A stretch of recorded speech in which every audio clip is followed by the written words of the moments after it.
radio crackled to life. Contact, ridgeline, 1,100 meters. Staff Sergeant Kira Ashford didn't move. Her breathing remained unchanged. 4 seconds in, 7 seconds out. The same rhythm she'd maintained for the past 40 minutes behind the Barrett M82A1. Through the scope, heat shimmer distorted the air above the Afghan valley floor. Temperature, 104 degrees Fahrenheit. Wind, 6.2 miles per hour, quartering left to right. Barometric pressure dropping. Weather system moving in from the north. The mountains rose around her like broken teeth against an impossibly blue sky. Somewhere below, 6 Navy SEALs were counting on her. Men who'd spent the last 3 days watching her with barely concealed skepticism. Men who thought a woman couldn't make this shot. They were about to learn otherwise. Her finger rested outside the trigger guard. The figure on the distant ridge was small, dark against brown rock. At this distance, he was theoretical. A mathematical problem waiting to be solved. The Barrett's effective range was 1,800 meters. She'd made shots at 2,100, but that was on flat ranges with spotters, ballistic computers, unlimited prep time. This was different. This was combat. This was a human life in her crosshairs, and 6 other lives depending on whether she could end it. Ashford. The voice in her ear belonged to Petty Officer First Class Derek Stone, lying beside her in the dirt. His tone carried doubt wrapped in professional courtesy. "You're up." Kira's heart rate was 58 beats per minute. She'd checked that morning, same as every morning. The Garmin on her wrist tracked everything: sleep cycles, stress markers, recovery metrics. In her world, the body was machinery. You maintained it, monitored it, trusted it only as far as the data allowed. She adjusted her cheek weld against the stock. The scope's reticle settled on the leftmost figure. He was moving slowly, weapons slung, scanning the valley below. Not tactical, not trained. Local militia probably, or Taliban spotter. It didn't matter for the math. Winds shifting, Stone muttered. 7 miles per hour now, still left to right. Elevation, 7,200 feet above sea level. Target elevation, approximately 7,550. Uphill shot, 350-foot gain over 1,100 meters. The bullet would fight gravity the entire way. She'd need to hold higher than the ballistic computer suggested. Her father's voice echoed in her head. 15 years old, sitting beside him on a Wyoming ridge. "Computer give you a starting point, Kira, but wind doesn't blow steady, and gravity doesn't care about your calculations. You gotta feel it." She exhaled slowly, 7 seconds. At the bottom of the breath, the world steadied. Her heartbeat became a metronome. The rifle was an extension of her skeleton, metal and flesh sharing purpose. The Barrett roared. For half a second, nothing happened. Then the figure on the ridge collapsed, falling backward as if jerked by invisible wire. Silence hit the valley like a physical force. Lieutenant Commander Thorne Castellano's binoculars stayed fixed on the ridge. Beside him, the SEAL team had gone motionless, each man processing what he just witnessed. The other 2 figures scattered, disappearing into rocks. But the first remained down, motionless. "Holy shit," Stone breathed. He didn't finish the sentence. Kira cycled the bolt, ejecting the spent brass. It clinked against a rock beside her. She was already scanning for secondary targets. But the ridge was empty now. The remaining scouts had learned the lesson. This valley was covered. Castellano lowered his binoculars slowly. He turned to look at her, and Kira saw the recalibration happening behind his eyes. He was a veteran of 13 deployments, a man who'd operated in every hellhole from Ramadi to Helmand Province. He'd seen world-class shooters. He'd worked with Delta snipers and Marine Scout snipers, and the kind of SEAL legends who didn't exist on paper. "How long you been shooting?" he asked. "Since I was 7, sir." "Air Force doesn't exactly specialize in long-range interdiction." "No, sir, they don't." Stone was looking at her differently now. The skepticism hadn't vanished, but it had been joined by something else. Curiosity, maybe. or the beginning of respect? Where'd you train? Castellano asked. Depends how you count it, sir. Wyoming, Fort Benning, a few other places that don't show up on official records. Castellano's jaw tightened. That last part told him what he needed to know. There were training programs that existed in budget line items, in bureaucratic gray zones, places where operators went to learn skills that conventional units didn't teach. If she'd been through one of those, someone with stars on their collar had signed off on it. But that was 72 hours ago. 72 hours before the impossible shot, before the heat and the dust and the weight of another person's life in her hands, before she knew if she could actually pull the trigger when it mattered. The story began 3 days earlier, in Florida, where the air was thick and wet, and the ocean stretched to the horizon like liquid mercury. Hurlburt Field sprawled across the Florida Panhandle, home to Air Force Special Operations Command. On a Tuesday morning in late February, Staff Sergeant Kira Ashford was teaching combat controllers how to read wind. The classroom smelled like coffee and the particular funk of men who'd been running obstacle courses since 0500. 23 students sat in rows, taking notes, trying to stay awake in the air conditioning after 4 hours of physical training. Wind, Kira said, is the invisible enemy. She clicked to the next slide. Wind deflection charts, numbers that separated hits from misses, life from death. At 500 meters, a 10-mile-per-hour crosswind will push your bullet 8 inches off target. At 1,000 meters, that becomes 32 inches. At 1,500 meters, you're looking at 6 feet of deflection. She paused, letting that sink in. 6 feet, the difference between center mass and clean miss. Your ballistic computer gives you a starting point, she continued, but computers can't feel the wind on your face, can't read the mirage, can't account for thermals, for terrain effects, for the way wind accelerates through valleys and slows on ridgelines. A hand went up. Staff Sergeant Williams, one of her better students. How do you learn to feel it? Practice, she said simply. Time behind the rifle. 10,000 hours minimum before you start developing real instinct. The students wrote that down. 10,000 hours. It was a number that separated amateurs from professionals, tourists from practitioners. Kira had logged 15,000 hours since she was 7 years old. 21 years of trigger time, learned on Wyoming ridges where the wind came off the Rockies like a living thing. Her father had taught her. Grant Ashford, King of 2 Mile, 2009 champion. The man who'd put a bullet on target at 35-20 yards with wind gusting to 18 miles per hour. A shot that still held the record 16 years later. The man who died at 51, suddenly, while she was 19 years old. Heart attack, genetic cardiac condition. Here one moment, gone the next. She'd enlisted 6 months later, looking for structure in the chaos, looking for purpose in the skills he'd given her. Class dismissed, she said. Range work at 1,400 hours. Don't be late. The students filed out, leaving her alone with the smell of old coffee and the hum of fluorescent lights. She was gathering her materials when the door opened again. Captain Harrison stood in the doorway. He was her squadron commander, a weathered man with pilot wings, and the kind of tan that came from decades in the sun. Ashford, my office, 5 minutes. His tone said this wasn't a request. 5 minutes later, she stood at attention in front of his desk. He didn't invite her to sit. You've been tasked, he said without preamble. JSOC operation, Afghanistan. You leave in 48 hours. Kira kept her expression neutral. Sir. He slid a folder across the desk. It was marked with classification stamps she'd only seen a handful of times. Top secret. Special access required. I don't have details, Harrison continued, which should tell you something about the level this is coming from. What I know is this.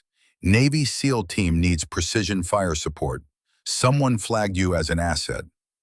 For what, sir? Harrison's expression suggested he'd asked the same question and received unsatisfactory answers. Long-range interdiction in mountainous terrain. That's all I'm cleared to know. You'll get full briefing once you're in country. Kira's mind was already calculating. Afghanistan, SEALs, long range. That meant Taliban country, high-value targets, the kind of operation that didn't make it into news reports. Sir, I'm in the middle of a training cycle. 23 combat controllers depending on... I'm aware. Harrison cut her off. I've already arranged coverage. This came from levels that don't take no for an answer, Sergeant. You're going. He paused, studying her with eyes that had seen 3 wars and understood the weight of what he was asking. Word of advice, he said, voice softer. SEALs are particular about who they work with, especially when it comes to women in direct combat roles. You're going to face skepticism, maybe worse. I understand, sir. Do you? Because this isn't a classroom. This isn't a range where you can take your time and dial in your scope. This is the real thing. People die when shots miss. With respect, sir, people also die when shots aren't taken. Harrison almost smiled. Almost. Your father would have said the same thing. Yes, sir, he would have. 48 hours, Harrison repeated. Use them wisely. That night, Kira sat in her apartment and called her mother. The phone rang 4 times before Claire Ashford answered. Her mother's voice carried the warmth of Arizona evening, the small house in Tucson where she'd rebuilt her life after Grant died. Kira, honey, this is a nice surprise. Hi, Mom, how are you? They talked about small things for a few minutes. Claire's garden, the heat, the new neighbors. But her mother had always been able to read her, even over phone lines. Something's wrong, Claire said. I can hear it in your voice. Not wrong, Kira hedged. Just, I have to travel for work. Training exercise. I'll be out of contact for a couple weeks. The silence on the other end lasted 3 heartbeats too long. Where? I can't say, Mom. You know that. Is it dangerous? Kira looked at the Barrett case propped against her closet door. 28 pounds of precision-machined metal and polymer, the tool she'd been training with for 3 years. It's just training support, she lied. Nothing dangerous. Another silence. Then her mother's voice, smaller now. Your father used to say the same thing. That hit harder than it should have. Grant Ashford had been many things. Champion shooter, patient teacher, careful man. But in the end, genetics hadn't cared about any of it. His heart had simply stopped, and no amount of skill or preparation had mattered. I'll be careful, Kira said. I promise. After they hung up, she sat in the dark for a long time, thinking about promises and the kinds of lies you tell the people you love to protect them from truths they can't change. Then she opened the Barrett case and began her inspection. The rifle broke down into 3 main components: barrel assembly, receiver, stock. Each piece had its place in the foam-lined case, a puzzle of metal that she'd assembled and disassembled 1,000 times. She started with the barrel, ran a bore snake through it, checking for carbon buildup. The rifling was still sharp, lands and grooves catching the light. Good for another 800 rounds before accuracy would start to degrade. The bolt came out next. She inspected the face, the lugs, the firing pin. Everything was clean, properly lubricated, functioning as designed. The scope was a Nightforce ATACR, 7 to 35 power, with a Tremor 3 reticle that provided ranging and holdover information without requiring adjustment. She checked the mounting screws, verified 0, ensured the parallax was properly set. This weapon system had cost over $12,000.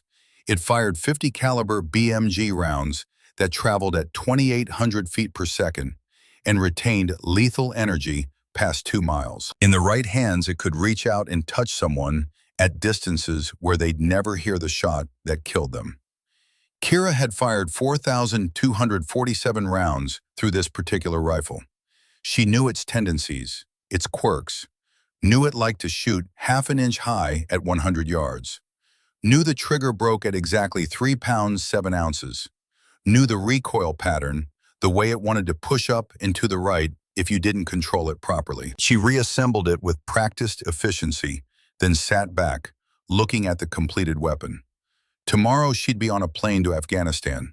In 72 hours, she might be looking at another human being through this scope, making calculations about wind and distance and elevation, deciding whether someone lived or died based on trigonometry and instinct. Her father had never faced that choice. His shooting had been sport, competition, the pursuit of precision for its own sake. The targets were paper and steel, not people. She wondered what he would say if he were still alive, whether he'd be proud or horrified, whether he'd understand that all those hours on Wyoming ridges had been preparing her for something he'd never imagined. The garment on her wrist buzzed. Reminder, 22:30 hours, begin sleep protocol. She'd programmed it herself. 8 hours before Wheels Up, she needed to be in bed. 7.5 hours minimum sleep. Wake at 05:30, light breakfast, review gear. Physical preparation for the 20-hour journey ahead. Discipline, structure. The framework her father had taught her, now applied to war instead of competition. She secured the Barrett, locked the case, and went to bed. But sleep didn't come easy. Her mind kept replaying scenarios, the shot, the miss, the consequences of both. Somewhere in the dark hours before dawn, she finally drifted off and dreamed of Wyoming wind. The C-17 Globemaster touched down at Bagram Airfield at 03:40 local time. Kira stepped off the ramp into heat that hit like a physical blow. Even in the pre-dawn darkness, Afghanistan smelled like dust and diesel and something else, something ancient and hostile that lived in the mountains and didn't care about American air power or precision weapons or any of the technology that was supposed to make war clean and distant. A specialist met her on the tarmac, checked her orders, loaded her gear into a pickup truck that had seen better days. They drove through the sprawling base in silence, past rows of concrete barriers and razor wire, and the kinds of hardened structures that spoke to decades of conflict. The briefing room was in a building without markings. Inside, 6 men waited. They looked at her the way men always did in this environment, assessing, calculating, trying to reconcile her presence with their expectations. Lieutenant Commander Thorne Castellano stood as she entered. He was 42, according to the briefings she'd read on the flight. 13 deployments, Silver Star, 2 Bronze Stars with Valor. The kind of man who'd spent more of his adult life at war than at peace. Staff Sergeant Ashford, he said, welcome to Bagram. Sir, his handshake was firm, professional. The handshake of a man who'd learned to read people quickly and adjust his approach accordingly. These are my men, Castellano continued, gesturing to the others. Senior Chief Brennan Halstead, Petty Officer First Class Derek Stone, Lieutenant Jax Reeves. Each man nodded as his name was called. Their expressions ranged from curious to skeptical. And this, Castellano said, indicating an older man in civilian clothes, is Sergeant Major Vincent Cole, retired SEAL, now civilian advisor to Special Operations Units. Kira's eyes went to Cole last. He was older than the others, maybe 67, with weathered skin and eyes that had seen things that never made it into after-action reports. He was studying her with particular interest. We were expecting additional personnel, Senior Chief Halstead said. His Louisiana accent turned the words into something close to a question. Some kind of ISR package, maybe a JTAC. Change of plans, Castellano said smoothly. We got a shooter instead. The room's temperature seemed to drop 5 degrees. With all due respect, sir, Stone said carefully, Air Force doesn't exactly specialize in long-range interdiction. Before Castellano could respond, Cole spoke up. His voice carried weight that had nothing to do with rank. Before anyone makes judgments, he said, I suggest we let her demonstrate capability. He turned to Kira, and something flickered in his eyes. Recognition, maybe. Ashford, he said slowly. Garrison Ashford's daughter? The room went quiet. Yes, sir. I've seen footage of your father, Cole continued, addressing the room now. 2009, King of 2 Mile. He hit a target at 35-20 yards. Wind was impossible that day. 18 miles per hour, gusting. He held for 19 and trusted it. He looked back at Kira. If she's half as good, we're fortunate to have her. The skepticism in the room didn't vanish, but it shifted, became something more complex. How long you been shooting? Castellano asked. Since I was 7, sir. Your last name isn't exactly common in precision shooting circles, Cole said. We'll talk later. For now, the commander has a briefing. Castellano moved to a map table where satellite imagery showed mountainous terrain. We've got a time-sensitive target, he began. High-value individual. Taliban logistics commander. Intelligence says he'll be at this compound for a meeting. 0600 to 0800 window tomorrow morning. He traced routes on the map with a laser pointer. Compound is 8 clicks northwest of here. Only good approach is from the east, but that's 300 meters of exposed ground. We're not walking up to the front door. Where's the overwatch? Reeves asked. Castellano indicated a ridgeline south of the compound. Here, 780 meters, clear sight lines to the compound entrance and the entire eastern approach. And who's running overwatch? Halstead asked, though his expression suggested he already knew the answer. Ashford will, Castellano said. Stone will spot for her. The room's silence returned, heavier this time. Sir, Halstead said carefully, we usually run overwatch in pairs minimum. 2 shooters, 2 spotters. Redundancy. Usually we have more than 72 hours to plan an operation, Castellano countered. We work with what we've got. Ashford, you comfortable with a 780-meter shot in mountain conditions? Yes, sir. Even if the entire assault element is depending on your covering fire? Especially then, sir. Something in her tone must have convinced him, because Castellano nodded. Good. We move at 0400. Get some rest. It's going to be a long day. The SEALs filed out, leaving Kira alone with her gear. She was starting toward the door when Cole's voice stopped her. Staff Sergeant, a moment. She turned. The older man had waited until they were alone. Your father saved my life, he said without preamble. Kira felt something shift in her chest. Fort Benning, 2008. Training accident during a live-fire exercise. I was a civilian contractor, got caught in a situation I shouldn't have survived. Garrison Ashford was the civilian shooting instructor. He kept me breathing when I thought I was dying. I didn't know, Kira said. No reason you would. It wasn't official. Wasn't in any reports. But I never forgot. He paused, and the weight of years settled on his face. When I saw your name on the roster, when I realized who you were, I knew why you were here. Sir, you're here because you inherited more than his shooting skill. You inherited his calm. That's what saved me. Not just his marksmanship, but his absolute composure when everything was chaos. He told me something that day. Cole's voice grew quieter. Panic is a luxury. Precision is survival. The words hung in the air between them, and Kira understood that this conversation was about more than her father. It was about tomorrow, about what would be asked of her. Can you do this? Cole asked. Not the shooting. I know you can shoot. But can you look through that scope, see another human being, and pull the trigger knowing you're ending a life? I don't know, she admitted. I won't know until I do it. That's an honest answer. Cole studied her for a long moment. Your father would be proud of that honesty. Most people lie to themselves about what they're capable of until the moment demands truth. He turned to go, then stopped at the door. One more thing. Stone and Halstead are good men, good operators, but they're skeptical.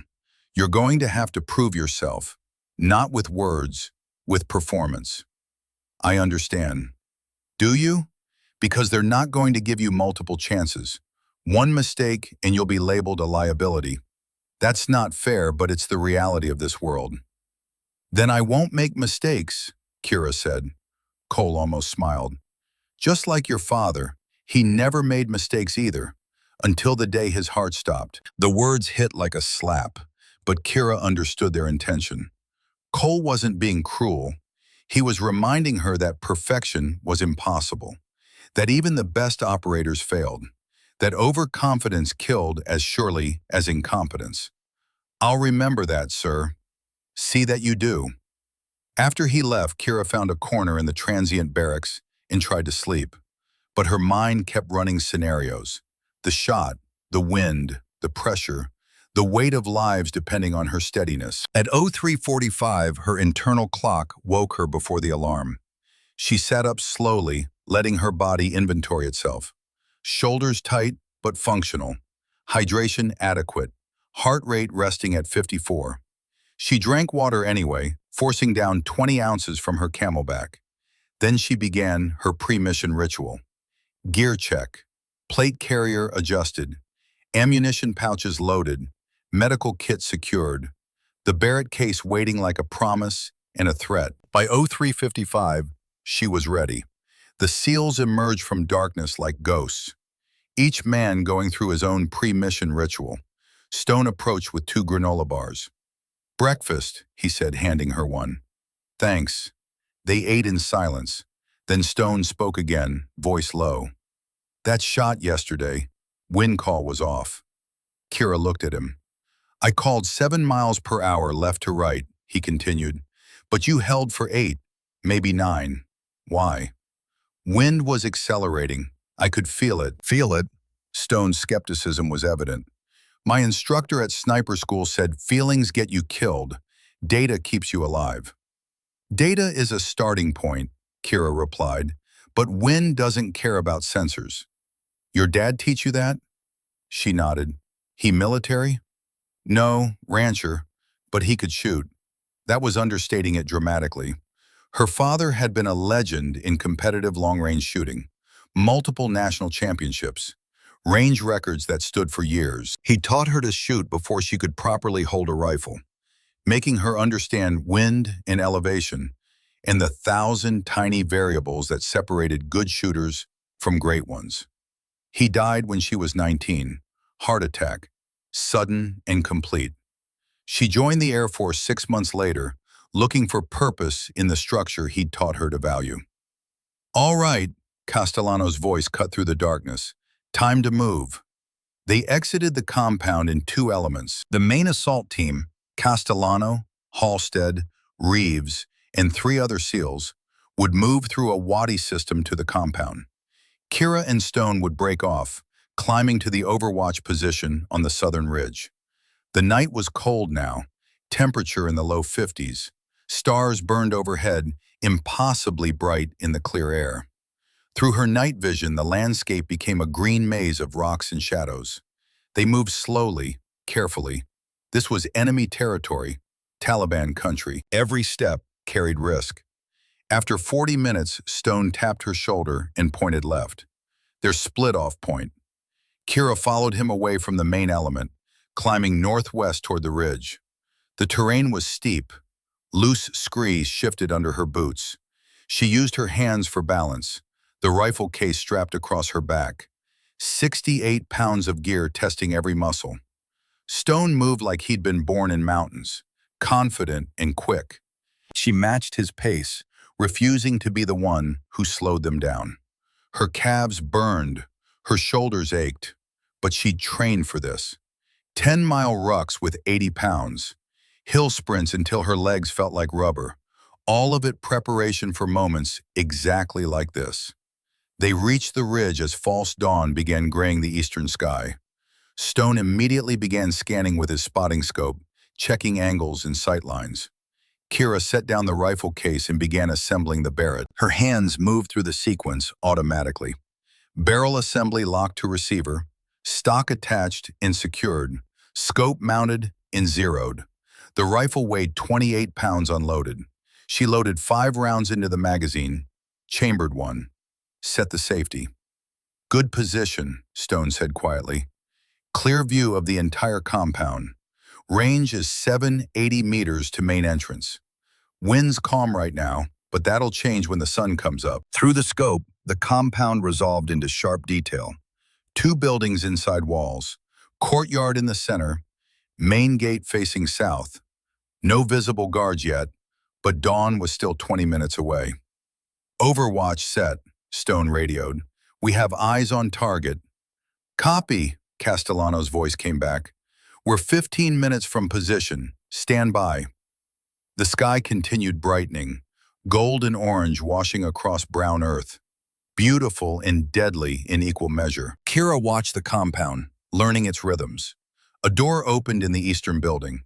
Man in his 40s, wearing local clothes. He stood in the courtyard for 2 minutes, then went back inside. Possible sentry, Stone noted. Or early riser, Kira said. No weapon. Doesn't mean he's not a threat. True enough. In this war, the distinction between combatant and civilian was often invisible until the moment someone picked up a rifle. The sun broke over the eastern peaks, and suddenly the valley was alive with light. The wind began building. 3 miles per hour, then 4, then 5. At 780 meters, a 5-mile-per-hour wind could push the bullet 6 inches off target. 6 inches meant the difference between a hit and a miss, between mission success and catastrophic failure. Wind's picking up, Stone said, checking his handheld meter. 5 miles per hour now, but it'll build. This valley funnels it. Kira felt it against her face, gentle but present. She adjusted her position slightly, ensuring her natural point of aim aligned with the main compound entrance. This was the part no one talked about, the waiting. Movies showed action and explosions, but real operations were 90% patience. Lying in dirt, watching through a scope while your body screamed to move. But Kira had learned to embrace the stillness, to become part of the landscape. Her father had taught her that too. The discipline of patience. The art of becoming invisible until the moment demanded action. Excellence is practice, not destination, he used to say, because the destination keeps moving. At 0547, a vehicle approached from the north. Toyota pickup, common as dirt in Afghanistan. It stopped outside the compound gate. 3 men got out. The middle one wore a tan pakol. That's him, Kira said softly. Confirm, Stone radioed. HVT, tan pakol, entering compound now. Copy, Castellano replied. Stand by. The 3 men entered through the main gate. Kira tracked them through her scope as they crossed the courtyard and entered the western building. The door closed behind them. 5 minutes passed, then Castellano's voice. Assault element moving in. 3 minutes. Kira's breathing steadied. 4 seconds in, 7 seconds out. Her heart rate had already dropped into the low 60s. The rifle was an extension of her skeleton now. Flesh and metal, sharing purpose. Through the scope, she watched the compound. The world narrowed to what she could see through magnified glass. Everything else fell away. At 0558, the explosion came. The eastern wall blew inward, breaching charge tearing a hole through mud brick. The SEALs poured through, weapons up, moving with violent precision. The men in the courtyard scattered. One reached for a weapon, leaning against the wall. Armed hostile, courtyard, Stone called. Right side. Kira's scope tracked him automatically. The man was raising an AK-47, swinging it toward the breach point. This was the moment. Not training, not simulation. A human being in her crosshairs. And if she didn't pull the trigger, American lives would be lost. Her finger moved to the trigger. 3 pounds, 7 ounces of pressure. Time seemed to slow. She could see the man's face now, even at 780 meters. See the concentration, the intent. She thought of her father, of Cole's words, of the 21 years that had led to this single second. The Barrett roared. 780 meters away, the man dropped. Target down, Stone said, voice carrying something close to awe. But Kira was already cycling the bolt, scanning for new threats. The courtyard was chaos now. SEALs moving through, hostiles emerging from both buildings. Then movement on the roof of the eastern building caught her peripheral vision. A man appeared, RPG on his shoulder. He was turning, bringing the launcher to bear on the assault team below. Stone hadn't seen him yet, was still focused on the courtyard. Kira had maybe 2 seconds to make the shot. Upward angle, moving target, wind that had built to 7 miles per hour. No time for confirmation, no time for protocol. She fired. The man fell backward. The RPG tumbled off the roof, unfired. "What the hell?" Stone spun toward her. "I didn't call that shot." But the radio was already exploding with voices. "Who fired? Who authorized that?" Then Castellano's voice cut through, hard and certain. "Whoever it was just saved Reeves's ass. Stand down." The firefight lasted 90 seconds total. Then Castellano's voice again. "Compound secure. HVT in custody. Overwatch. Hold position." Kira stayed behind the rifle, scanning. The compound was still now, except for the SEALs moving through final clearing procedures. 2 hostile bodies in the courtyard, one on the roof, others inside, handled by the assault element. "We're good," Stone said beside her, but he was looking at her with something approaching wonder now. 2 shots, 2 kills, both at 780 meters in active combat conditions. And she'd broken protocol to make the second one, fired without spotter confirmation, made an autonomous decision in direct violation of how SEAL teams operated. The shot had saved a life, but it had also created a problem. Because now Castellano had to decide, was she an asset who could be trusted, or a liability who put mission over procedure? That question would define everything that came next. 15 minutes later, the assault team emerged with 5 prisoners, hands zip-tied behind their backs. The HVT walked in the center, head down, tan pakol dusty from being forced to the ground during the takedown. They moved quickly, loading into vehicles that had been pre-positioned 2 kilometers east. "Overwatch, collapse to extraction point Alpha," Castellano ordered.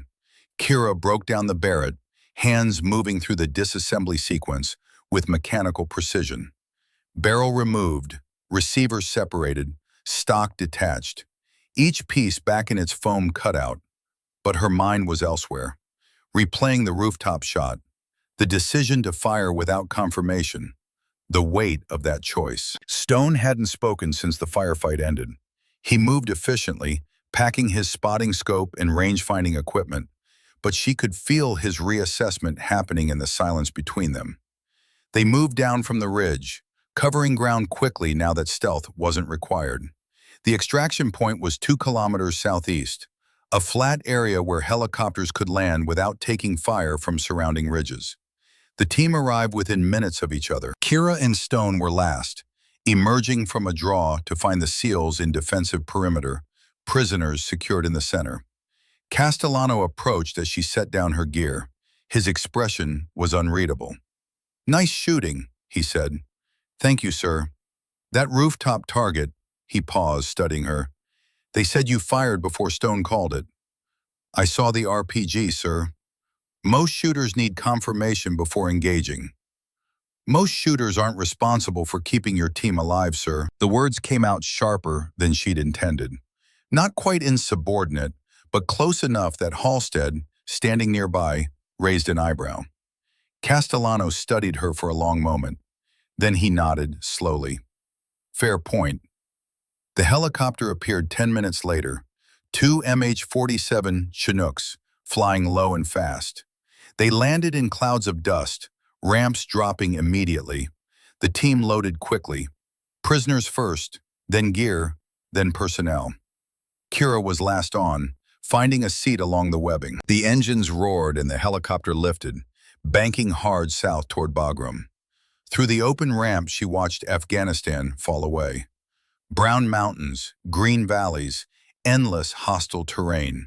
She'd been here 4 days. It felt like 4 years. Stone sat beside her, had to shout over the engine noise. "So what's your actual job? You're not regular Air Force." She considered how to answer. "I train combat controllers." "That's not what you were doing back there." "No." "So what were you doing?" "Sir asked for a sniper. I was available." Stone laughed, sharp and disbelieving. Available, that's what we're calling it. Across from them, Halstead was watching the exchange. He leaned forward, voice raised over the engines. How many deployments you got, Ashford? This is my first, Senior Chief. Halstead looked at Stone, then back at her. First combat? Yes, Senior Chief. Then where'd you learn to shoot like that? My father taught me the basics. The Air Force taught me everything else. Air Force doesn't have snipers. Not officially, Kira said. That hung in the air for a moment. Then Castellano's voice cut through from the front of the helicopter. Halstead, stow it. She did the job. That's what matters. But as the Chinook hammered through Afghan sky, Kira could feel the team's attention on her differently now. The skepticism from before had shifted into something more complex. Curiosity mixed with respect, mixed with uncertainty. She closed her eyes, letting the engine vibration wash through her body. In 6 hours, they'd be back at Bagram. She'd debrief, file reports, probably get on another C-17 back to Florida. But right now, she was exactly where she'd trained to be. Bagram Airfield sprawled across the Afghan desert like a small city. The Chinooks touched down on the military side, away from the main terminal where cargo flights and contractors operated. Kira stepped off the ramp into afternoon heat. 108 degrees, according to the thermometer outside the operations building. She'd been cold in the mountains 6 hours ago. Now sweat soaked through her uniform before she'd walked 50 meters. The prisoners were processed immediately, disappearing into the hands of intelligence personnel who operated in unmarked buildings with no signs. The HVT would be interrogated, cross-referenced, added to databases that tracked the web of Taliban command structure.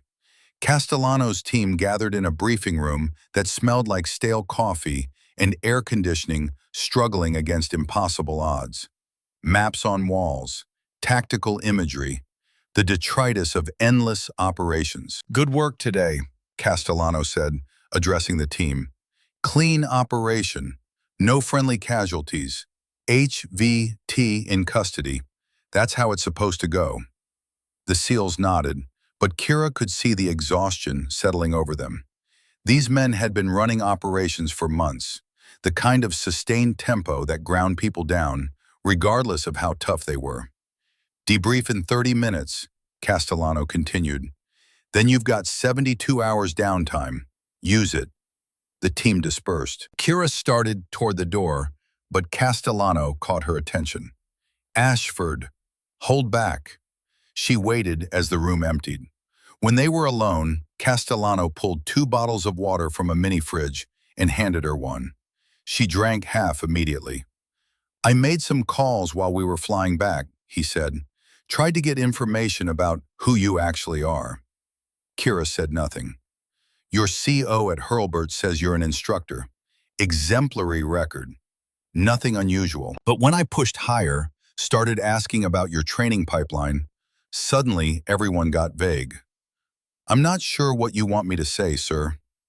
I want you to tell me why an Air Force staff sergeant who supposedly trains combat controllers can outshoot most SEAL snipers I've worked with.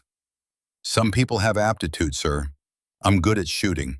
The Air Force recognized that and gave me opportunities to develop the skill. Opportunities? Castellano sat on the edge of a table. That's diplomatic. It's accurate, sir. He studied her. 42 years old, 2 decades in special operations showing in every line of his face. Multiple deployments to every hotspot the U.S. military touched. He'd seen things that never made it into after-action reports. You know what I think? He said. I think someone way above my pay grade decided they needed shooters who could operate in austere environments, integrate with special operations units, provide precision fire support, but they couldn't do it officially because of turf wars and bureaucracy and all the other bullshit that happens when you try to create something new in the military. He paused. So they found people with talent, people who could keep quiet, and they trained them in programs that don't officially exist. Kira kept her expression neutral. Am I close, sir? I wouldn't know, sir. Castellano laughed, short and sharp. Okay, keep your secrets, but understand something. What you did today saved lives. Reeves was exposed when that RPG operator showed up. You dropped him before I even saw the threat. That's the kind of shooting that makes a difference. I was doing my job, sir. Your job? He stood, moving toward the door. Right. He paused, hand on the doorknob. There's a C-17 leaving for Ramstein day after tomorrow. You're scheduled on it. Kira nodded. But if you wanted to stay, Castellano continued, if you wanted to work with this team for the rest of our rotation, I could make that happen. We could use someone with your skill set. The offer hung in the air. Kira felt the pull of it, the chance to do real work, to be part of a team that operated at the highest level. But she also knew what it would cost. More deployments, more time in hostile territory, more shots that ended lives from distances where you never saw the target's face. I appreciate the offer, sir, but I have responsibilities back at Hurlburt. Castellano nodded slowly. Fair enough, but if you ever decide you want to do this full-time, you let me know. I'll make it happen. Yes, sir. He opened the door, then paused. One more thing. Stone said you told him your father taught you to shoot. What was his name? Grant Ashford, sir.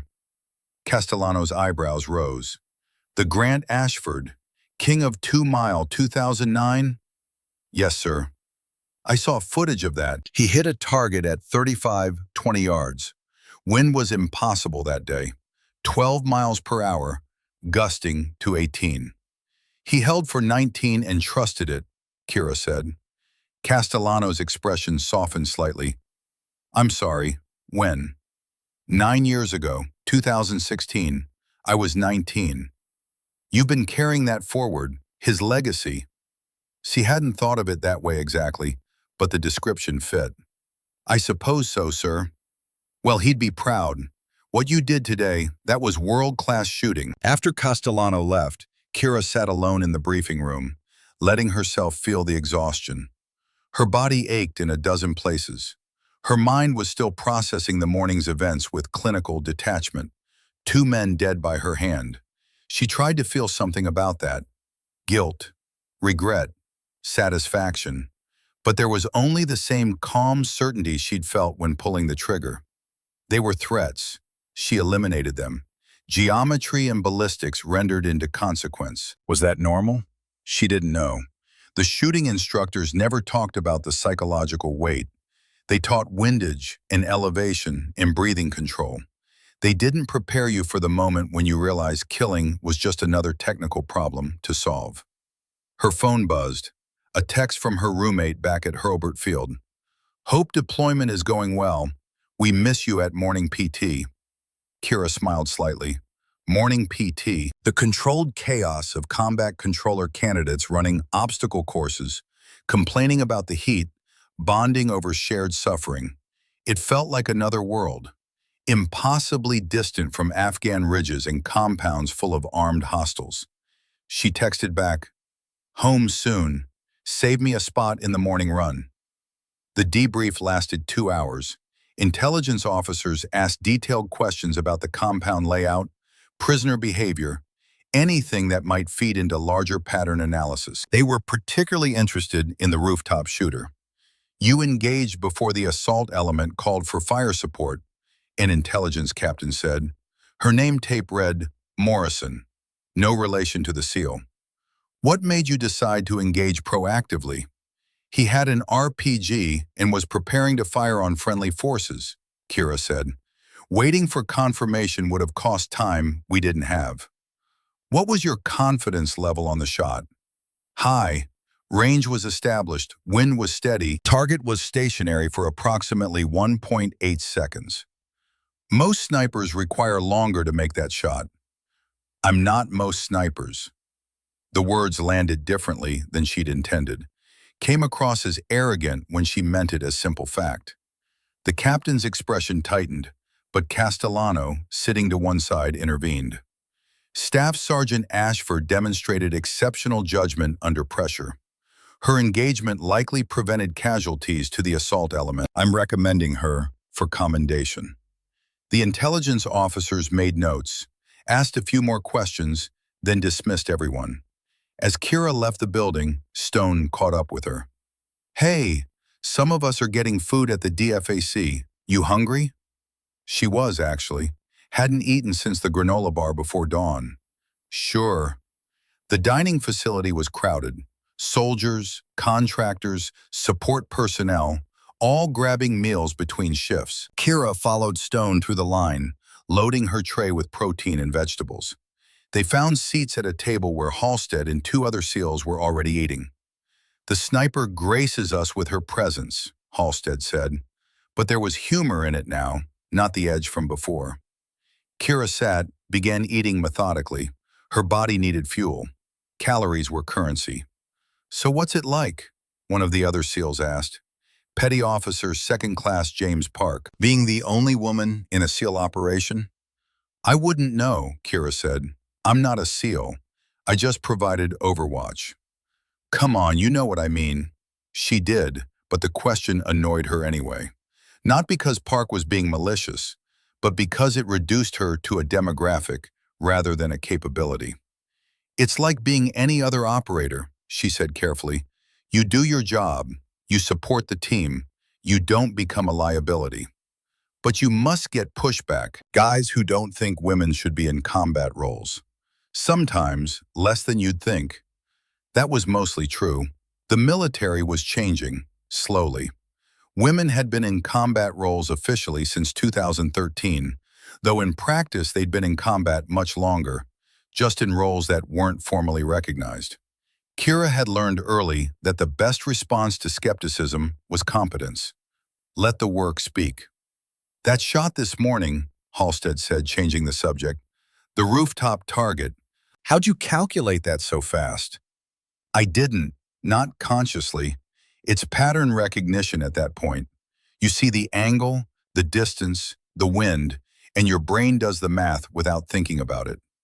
"Your brain does the math," Stone repeated. "Most people's brains just panic." "Most people haven't spent 21 years shooting." Park whistled. 21 years? You're what, 28? "Started when I was 7. Your dad really was a champion shooter." "Yes. And he just taught you? Like, casually?" Kira smiled slightly. "Nothing casual about it. He treated training like a job. We'd be at the range 6 days a week, sometimes 8 hours a day in summer." "That's not a childhood," Park said. "That's a professional athletic program." "It was both. He made sure I had normal stuff too. School, friends, sports. But shooting was the core. He believed if you were going to do something, you did it completely or not at all." She could still see him clearly. Tall and weathered, permanent squint from decades in the sun.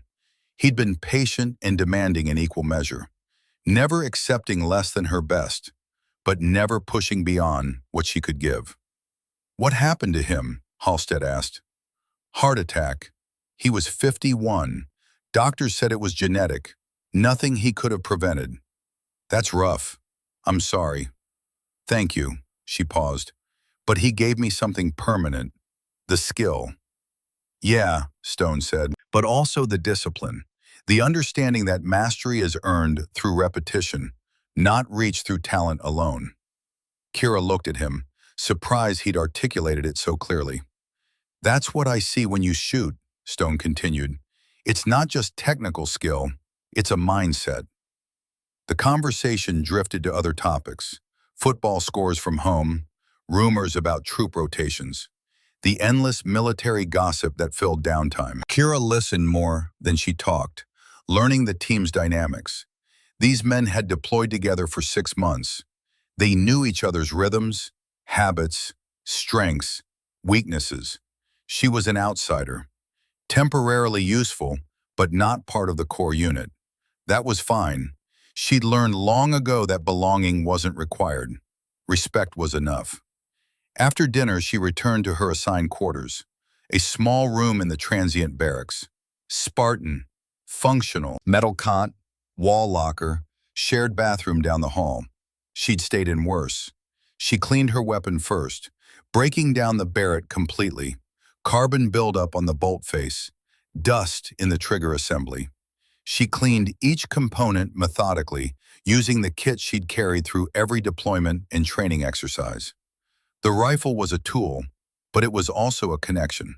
Her father had taught her on a different rifle, a custom-built 338 Lapua that he'd eventually given her when she joined the military. She still had that rifle, locked in a safe at her apartment in Florida, too valuable and too sentimental to risk in combat. But the Barrett had its own relationship now. She'd fired thousands of rounds through this particular weapon, learning its quirks and tendencies. The trigger broke at exactly 3 pounds, 7 ounces. The barrel was good for another 800 rounds before accuracy degraded. She knew it like a surgeon knows their instruments. Her phone rang. Video call from an unknown number with a 703 area code. Virginia. She answered cautiously. A man appeared on screen, late 50s, civilian clothes, but military bearing. Staff Sergeant Ashford, speaking. Colonel James Mitchell, Air Force Special Operations Command. Do you have a secure moment? Kira glanced around the empty room. Yes, sir. I've been briefed on your operation this morning. Commander Castellano had very positive things to say. Thank you, sir. He also said he offered you an extended assignment with his team. Yes, sir. I declined. Why? Kira chose her words carefully. I have training responsibilities at Hurlburt. Combat controllers depend on that instruction. The combat controllers can find other instructors, Mitchell said. What you did today, that's a rare capability. With respect, sir, I prefer training to active operations. Mitchell's expression suggested he didn't quite believe that, but he didn't push. Understood. However, I want you to know that opportunities exist if your preferences change. What you represent, the ability to integrate with special operations units and provide precision fire support, that's increasingly valuable. I'll keep that in mind, sir. There's also the matter of recognition. Castellano is recommending you for the Bronze Star with Valor. The citation will note your actions prevented casualties to friendly forces during a direct action operation. Kira felt something twist in her chest. Not pride exactly, but a complicated mix of emotions she couldn't parse. Thank you, sir. You earned it. Not many people can make those shots under pressure. Mitchell paused. Your father would be proud. You knew him, sir? Knew of him. I followed competitive shooting in the early 2000s. Grant Ashford was a legend. His wind-reading ability was unmatched. He used to say wind was alive, Kira said. You couldn't predict it, only listen to it. Seems like you learned to listen. After the call ended, Kira sat on the cot, staring at the blank wall. Bronze Star, that would go in her service record, become part of her official history. People would ask about it, want to know the story. She wasn't sure she wanted to tell that story, wasn't sure she wanted to be defined by 2 kills on an Afghan ridgeline, even if they were technically impressive. But that was the paradox of military service. You train for skills you hoped you'd never use. Then when you used them successfully, you were celebrated. The better you were at ending lives, the more decorated you became. Her father had never faced that. His shooting was competition, sport, the pursuit of precision for its own sake. The targets were paper and steel, not people. He'd never had to reconcile being a good shooter with being a good person. Kira laid back on the cot, closing her eyes. Sleep would be difficult. It always was after combat. Her mind would replay the shots, analyzing every variable, questioning every decision. But she'd learned to manage that too. Breathe. 4 seconds in, 7 seconds out. Let the thoughts come and go without attachment. Tomorrow she'd do the administrative tasks. Paperwork, equipment turn-in, travel arrangements. Then day after tomorrow, she'd board a C-17 and leave Afghanistan behind. But some part of her would stay here, on that ridge, behind the Barrett, making shots that mattered. The next morning, Cole found her at the ranges. She was running drills, keeping her skills sharp, even though the mission was over. You shoot like your father, he said, watching her work through a sequence at 600 meters. Same economy of motion, same absolute certainty. Thank you, sir. That wasn't a compliment, not entirely. He moved closer, hands in pockets. Your father had a gift, but it was also a curse. He was so good, so naturally talented, that he sometimes forgot other people couldn't do what he did. Kira lowered her rifle, turned to face him. Grant saved my life in 2008, Cole continued, but what I didn't tell you was the whole story. He paused, and when he spoke again, his voice was different, heavier. I didn't just recommend you to Mitchell last month. I've been building this for years, since 2017, when you enlisted. I made sure your training pipeline included the right schools, the right instructors. I flagged your file for JSOC awareness. I orchestrated this entire deployment. He met her eyes directly. Your father saved my life. I couldn't repay him, but I could ensure his daughter had every opportunity to use the gifts he gave her, even if that meant manipulating your career from the shadows. The words hit like a physical blow. You've been controlling my path for 8 years. I've been opening doors, Cole corrected. You walked through them on your own merit. But yes, I made sure those doors existed. Kira felt something between anger and gratitude warring in her chest. That's manipulative. Yes, Cole said, but necessary. Your father told me something that day in 2008, right before he pulled me out of that kill zone. He said, I'm teaching Kira to survive without me, to be stronger than I was, to use what I gave her for something that matters. Cole's voice grew quieter. Even then, he knew about his heart condition, knew he was on borrowed time. He asked me, if anything happened to him, to watch over you, to make sure you got opportunities he couldn't provide. So you've been playing puppet master, Kira said. I've been paying a debt. Cole's expression was unreadable. Your father asked me to do one thing, make sure his daughter's talent didn't go to waste. I've spent 8 years doing that. Yesterday proved I made the right choice. He paused.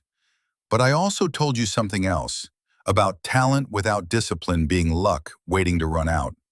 That applies here too. You broke protocol, fired without confirmation. What if you'd been wrong? What if that man on the roof wasn't a threat? Then I would have made a terrible mistake, sir. Exactly. And that's what separates operators who have long careers from ones who flame out. Not talent, discipline. The willingness to follow protocols, even when your gut says otherwise. Kira bristled slightly. With respect, sir, following protocol would have gotten Reeves killed.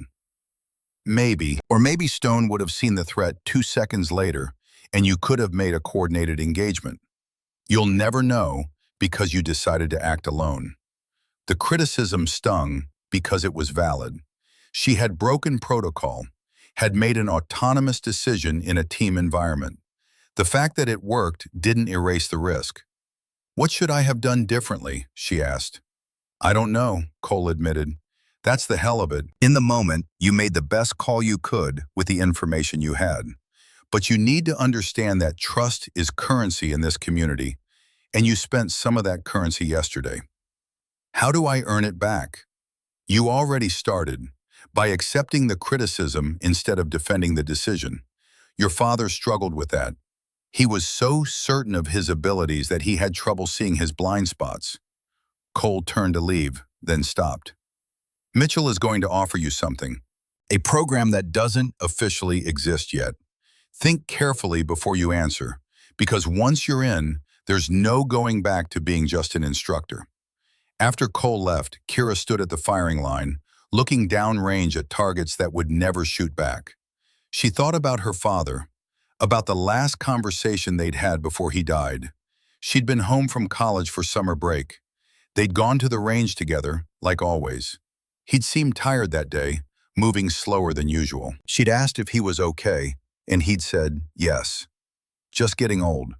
3 days later, his heart stopped. Genetic cardiac condition that no one knew about until it was too late. He was 51 years old, at the peak of his abilities, and then he was gone. She joined the Air Force 6 months later, looking for structure in the chaos, looking for purpose in the skills he'd given her. Now someone was offering her a chance to use those skills in ways her father never imagined. To carry his legacy forward, not through competition, but through service. But it would cost something. More deployments, more time away from teaching, more moments like yesterday morning when she'd looked through a scope and made a decision that ended a life. Could she do that? Not once, but repeatedly. Could she become someone for whom killing was just another technical problem to solve? She didn't know, but she was beginning to suspect that finding out was exactly what her father had been preparing her for all along. The C-17 Globemaster departed Bagram at 0600, loaded with personnel rotating home. Kira found a seat along the cargo bay wall, strapping in among soldiers and contractors and support staff. Everyone had the same exhausted look. People ready to leave this place behind. The flight would take them to Ramstein Air Base in Germany, then another hop to the States. 36 hours of travel with layovers and processing. Kira settled in for the duration. Across from her, Stone had also managed to get on this flight. His team's rotation was ending. He was heading back to Virginia Beach for training cycles and family time. "You ever been to Virginia?" he asked as the C-17 climbed into Afghan sky. "A few times, training courses mostly. Different world from Wyoming." "Everything's different from Wyoming." He smiled. "What made you join? If you were such a good shooter, you could have gone into competitive shooting professionally, made decent money, traveled the world." "My father did that," Kira said. "I wanted something different. Military different. Competition is great, but it's ultimately about you, your score, your ranking, your achievement. I wanted to be part of something larger." "And you found that in the Air Force." "I did. Training combat controllers, teaching them skills that keep them alive. That matters. That has value beyond personal achievement." Stone nodded slowly. "But you also wanted to use the skill. Really use it." "Maybe. Or maybe I just wanted to know if I could. If all those years of training translated to real-world effectiveness. And now you know." "Now I know." The conversation lapsed into silence. Around them, other passengers slept, or read, or stared into space. The C-17's engines provided constant white noise, drowning out everything else. Kira closed her eyes, but sleep wouldn't come. Every time she drifted, she saw the courtyard man's face. 780 meters away, but clear through the scope. The moment his eyes had widened, the half-second before the bullet arrived. She'd ended 2 lives in 90 seconds. Her hands were steady, her breathing was controlled, but behind her closed eyelids, the faces remained. The C-17 descended into Ramstein 8 hours later. Gray German sky, green landscape, the organized chaos of a major military installation. In the transient terminal, Kira found coffee and a sandwich, then claimed a quiet corner to check email. Messages from her commander at Hurlburt confirming her return. Notes from combat controller candidates asking questions about upcoming training. The mundane details of normal military life. There was also an email from an address she didn't recognize, marked "Official Use Only." "Staff Sergeant Ashford, your performance during recent operations has been noted at the highest levels. AFSOC is developing new programs focused on precision engagement capabilities across various operational environments. Your skill set aligns with program requirements. If interested in learning more, contact the undersigned at your earliest convenience. Colonel James Mitchell, AFSOC/A3. Kira read it twice, parsing the careful language. New programs meant experimental units, things that didn't fit traditional organizational structures. Precision engagement capabilities meant snipers, though they wouldn't use that word officially. They were building something, a capability that didn't exist yet, assembled from people like her. Specialists who could integrate across service boundaries, provide skills that conventional units lacked. She thought about Mitchell's video call, about Castellano's offer. about Cole's revelation that he'd been orchestrating this for years. The pieces formed a pattern, the outline of something larger. She saved the email, didn't reply. Not yet. That decision required more thought than she could give in a German airport terminal at 0800 local time. The final flight departed Ramstein at 1400, bound for Joint Base McGuire in New Jersey. From there, Kira would catch a military hop to Hurlburt Field. Total travel time, 42 hours door to door. She slept most of the Atlantic crossing, but the dreams came anyway.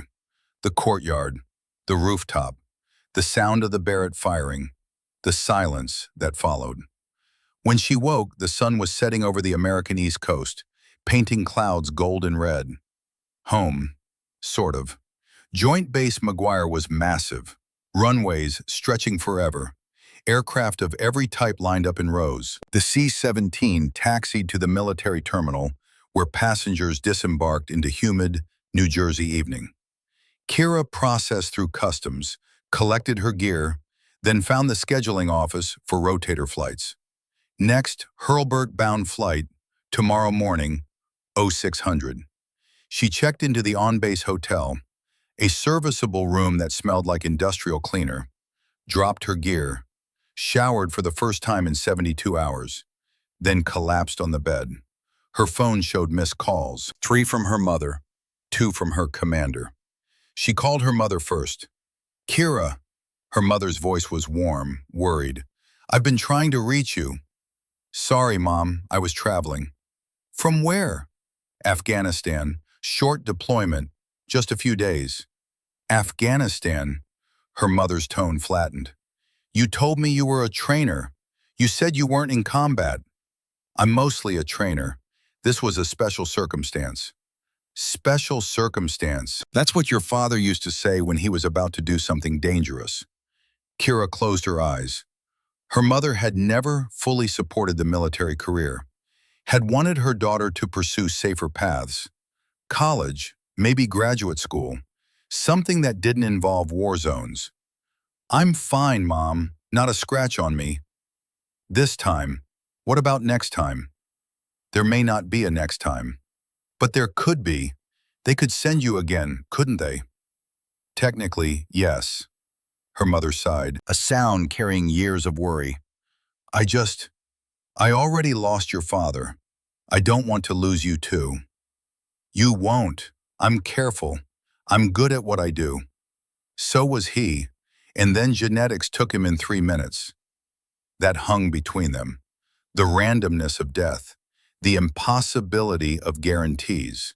Her father had been strong, healthy, careful, and it hadn't mattered. "I love you, Mom." "I love you too. Please be careful." After hanging up, Kira called her commander, Lieutenant Colonel Frank Morrison, no relation to the intelligence captain she'd met in Afghanistan. He answered immediately. "Ashford, welcome back. How was it?" "Successful, sir. 2-day operation, clean results." "I got a call from AFSOC. They're very happy with your performance." "Thank you, sir." "They also said you might be getting a Bronze Star." "Possibly, sir." Morrison paused. "That's a significant decoration for an instructor." "It was a significant operation, sir." "I'm sure it was." Another pause. "There's been talk, Ashford, about where your career is heading. Some people think you should be doing more operational work, less instruction. What do you think?" Kira sat on the edge of the hotel bed, looking at her reflection in the darkened window. Who was she? Instructor or operator? Teacher or warrior? "I'm not sure what I want, sir." "That's honest. Take some time, think it through, but know that whatever you decide, I'll support it." "You've earned that." "Thank you, sir. See you tomorrow. Take the rest of the week off when you get back. You've earned that too." The next morning, Kira caught the 0600 flight to Hurlburt Field. The C-130 was loud, uncomfortable, filled with special operations trainees heading to courses. She recognized a few combat controllers she trained months ago, now moving on to advanced programs. One of them, a staff sergeant named Williams, recognized her. Staff Sergeant Ashford, heard you just got back from deployment. That's right. How was it? Educational. Williams grinned. You say that about everything. How's the weather? Educational. How's your lunch? Educational. Most things are if you pay attention. See, that's why you're a good instructor. You actually believe that. The flight landed at Hurlburt at 1100 local time. Florida heat hit like a hammer. Different from Afghan heat. Wetter, heavier. Kira collected her gear and caught a ride to the training squadron. The building was familiar, comfortable in its mundanity. Offices, classrooms, equipment lockers. This was her world, the place where she spent most of her time. She checked in with the operations desk, confirmed her schedule for next week, then headed to her office. It was small, shared with 2 other instructors, but it had a window and a door that closed. On her desk was a stack of mail and a handwritten note. Staff Sergeant Ashford, graduated the pipeline, heading to my first unit next month. Thanks for preparing us. The shooting fundamentals you taught saved my ass during final exercise. Respectfully, Williams. Kira smiled, folding the note carefully.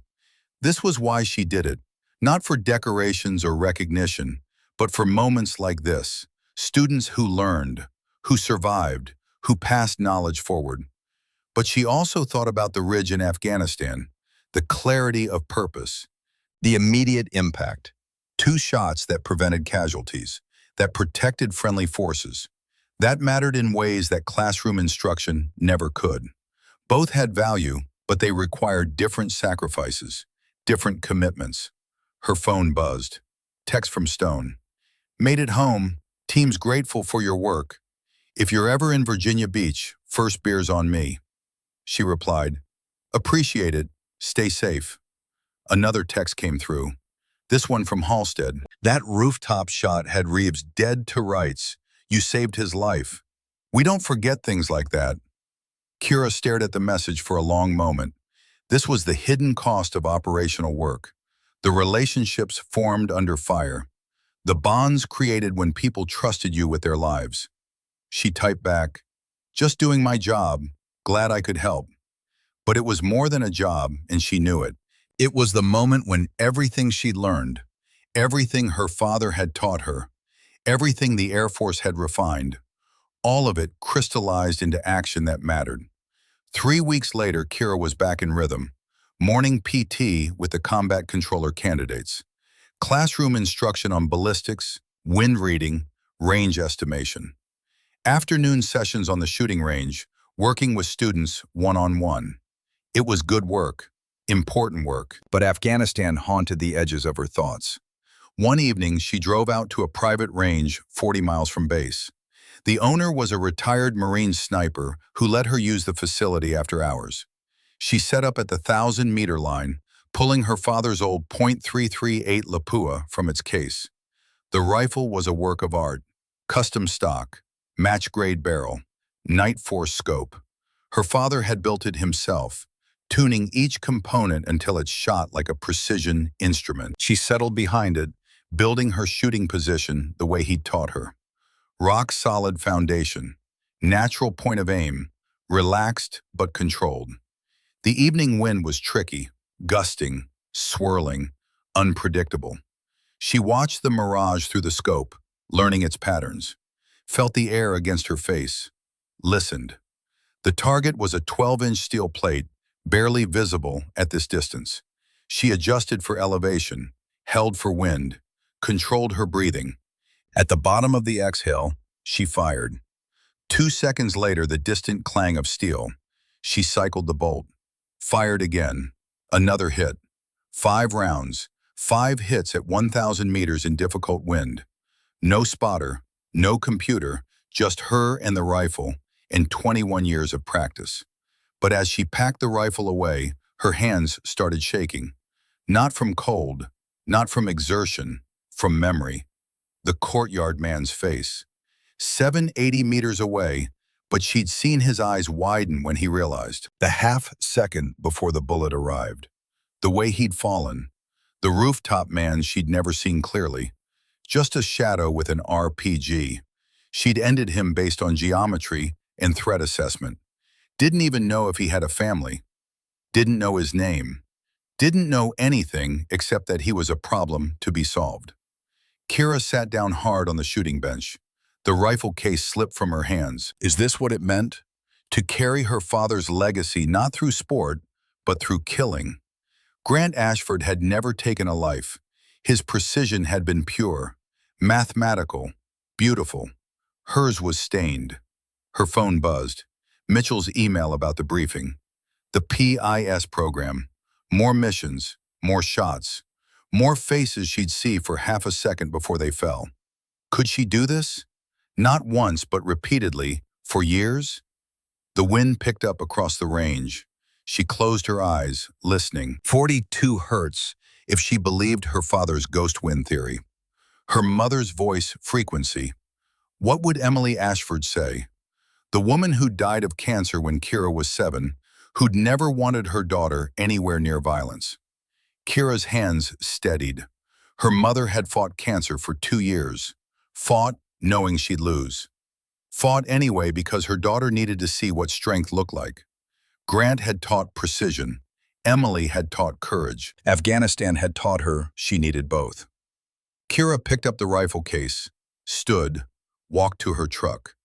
3 weeks later, she'd sit in Mitchell's briefing and say, I'm in. Not because it was easy, because it was necessary. Her phone rang. Colonel Mitchell, the AFSOC officer who'd emailed weeks ago. Staff Sergeant Ashford, do you have a moment? Yes, sir. I wanted to follow up on my previous message. I know you've been back for a few weeks, had time to settle. Have you given any thought to what we discussed? Kira looked through the scope at the distant steel plate, still ringing from her last shot. I have, sir, and I think I'd like to hear more about these new programs. Excellent. I'll send you details for a briefing next month. Bring questions. After the call ended, Kira secured the rifle in its case. Her father's rifle, now hers, to carry forward the legacy he'd built, but also to forge something new, something he'd never imagined. She drove back toward base, the rifle secure in its case, her mind already planning tomorrow's training session. Combat controllers who needed to learn what she knew. Skills that would keep them alive when the mission went sideways. The briefing took place 4 weeks later in a nondescript building at Hurlburt Field that didn't appear on any public maps. Kira arrived 15 minutes early, wearing service dress uniform. Bronze star ribbon freshly sewn above her left pocket. The medal had arrived with minimal ceremony. Her commander had presented it in his office, shook her hand, told her it was well-deserved. She'd thanked him, filed the paperwork, and tried not to think about the 2 men who died to earn it. Colonel Mitchell met her in the lobby. He was tall, lean, with the weathered look of someone who'd spent decades in special operations. His handshake was firm, his eyes assessing. Staff Sergeant Ashford, thank you for coming. Sir. He led her down a corridor to a secure briefing room. Inside, 3 other people waited, 2 lieutenant colonels and a woman in her 50s wearing a DoD contractor badge. This is Lieutenant Colonel Sarah Vance, Lieutenant Colonel Garrett Webb, and Dr. Margaret Hollis from DARPA, Mitchell said, gesturing to each. Kira took the indicated seat. The room had no windows, just maps on the walls showing global hotspots, and a large screen displaying the Air Force Special Operations Command seal. Mitchell began. What you participated in last month, that operation in Afghanistan, was a proof of concept. We've been developing a capability we're calling Precision Integration Specialists. He clicked a remote and the screen changed to show organizational charts. The concept is simple. Highly skilled shooters who can embed with special operations units across service branches, providing precision fire support in environments where traditional sniper teams can't operate effectively. The challenge is bureaucratic, Vance said, taking over. Each service branch has its own sniper programs, its own training pipelines, its own doctrine. But modern operations require flexibility. A SEAL team operating in hostile territory might need precision fire support, But they can't always bring their own sniper element. Asset allocation, transportation constraints, operational security, lots of factors limit what's possible. That's where you come in, Lieutenant Colonel Webb continued. We've identified approximately 24 personnel across all branches who have the shooting skills, the temperament, and the adaptability to fill this role. You're one of them.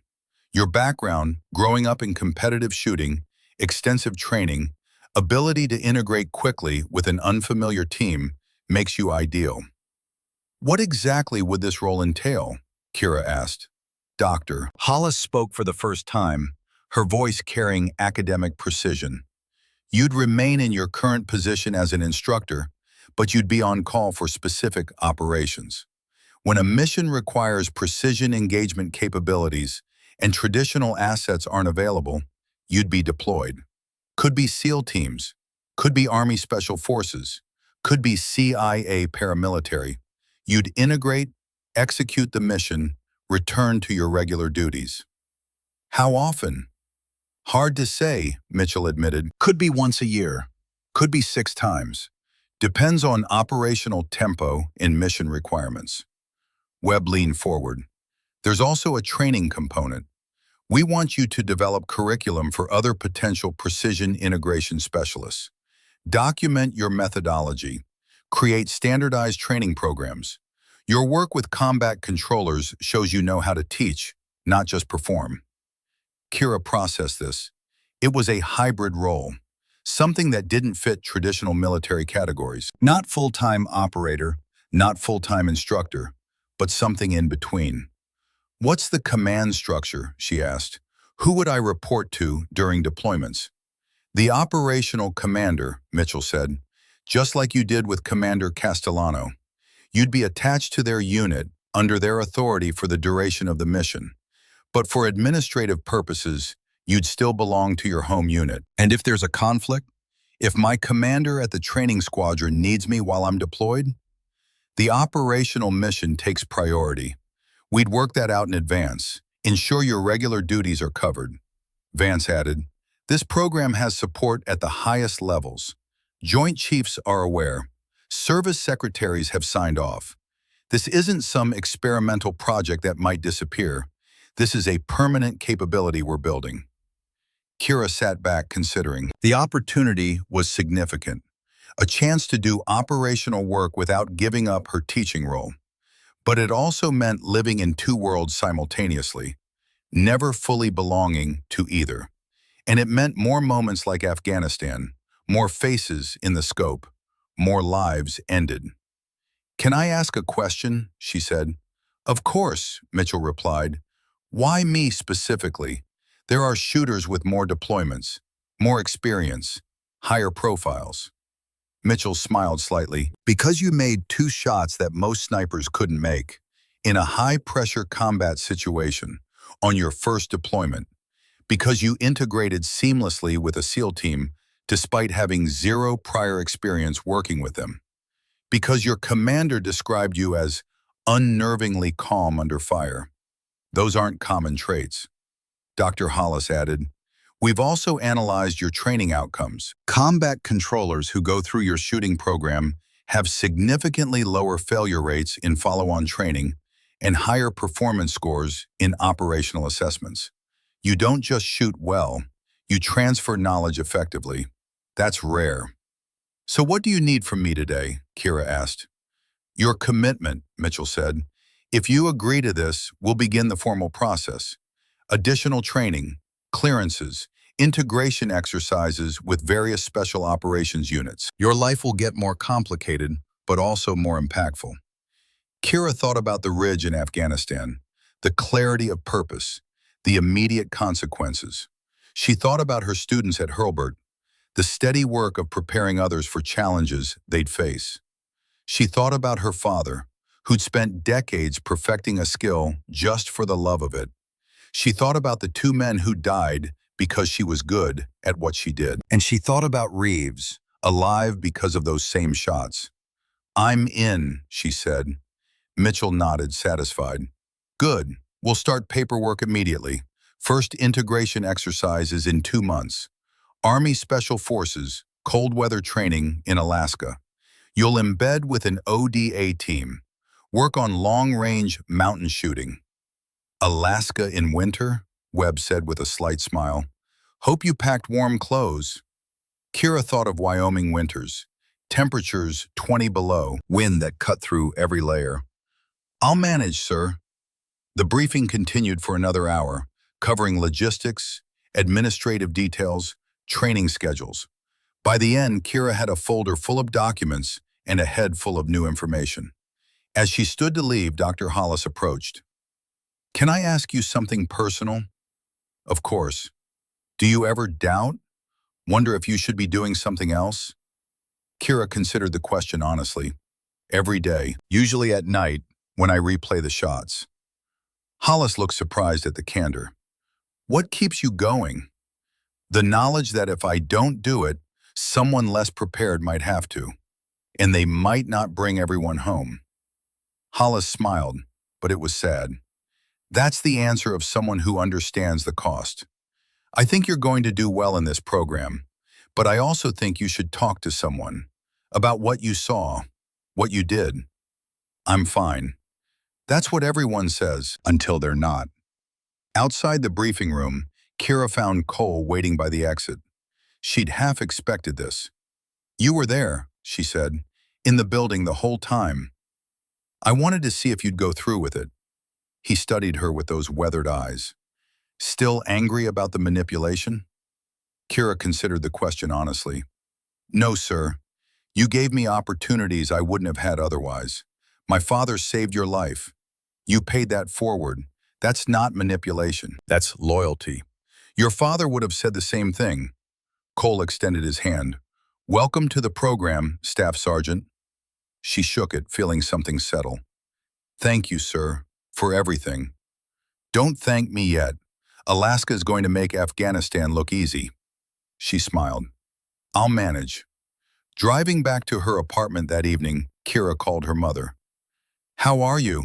Her mother asked, the question carrying layers of concern. Good. I had a meeting today about a new opportunity. What kind of opportunity? Teaching mostly, with some operational work mixed in. It's complicated. Her mother was quiet for a moment. Is it dangerous? Kira could have lied, should have lied, but after Afghanistan, the lies felt heavier than the truth.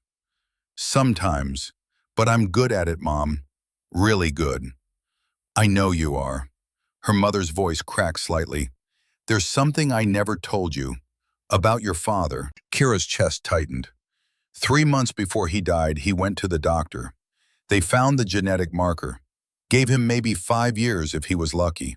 He knew, Kira. He knew his heart was a time bomb. The world tilted. Why didn't he? Because he wanted those last months to be normal. To be about you, not about him dying. But he wrote me a letter. Made me promise to only give it to you if you ever chose this path. Claire's voice was barely a whisper now. He wrote, if Kira becomes a soldier, tell her this. I taught her precision not to make her a weapon, but to give her a tool. Precision can destroy, but it can also protect. I pray she uses it to protect. And I pray she finds peace with whatever that costs. Kira couldn't speak. He knew what he was preparing you for, Claire said. He just hoped you'd never need it. But if you did, he wanted you to be the best. Because the best don't just survive, they bring others home. Silence stretched between them. Then Claire's voice, stronger. So yes, it's dangerous. Yes, I'm terrified. But your father spent his last year making sure you'd be ready for exactly this. Don't waste that gift. Honor it. Be careful. But also be brave. That's what he'd want. Kira felt tears on her face. The first she'd cried since she was 7 years old. Thank you, Mom. I love you, baby girl. I love you too. After hanging up, she sat in her apartment, looking at the framed photo on her bookshelf. Her father on a Wyoming range, squinting into the sun, rifle across his shoulders. He looked relaxed, confident, at home in that landscape. He'd known he was dying, And he'd spent that last year teaching her anyway. Not just how to shoot, but why it mattered. Precision can destroy, but it can also protect. Afghanistan had been both. 2 men destroyed, 6 men protected. Her phone buzzed. Text from Stone. Heard through the grapevine you're joining some new program. Good for you. We could use more people like you in the fight. She replied, Thanks. See you out there. Another text came through. This one from Williams, the combat controller she trained.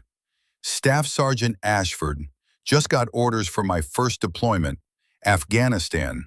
Any last-minute advice? Kira thought carefully before responding. Trust your training. Stay alert.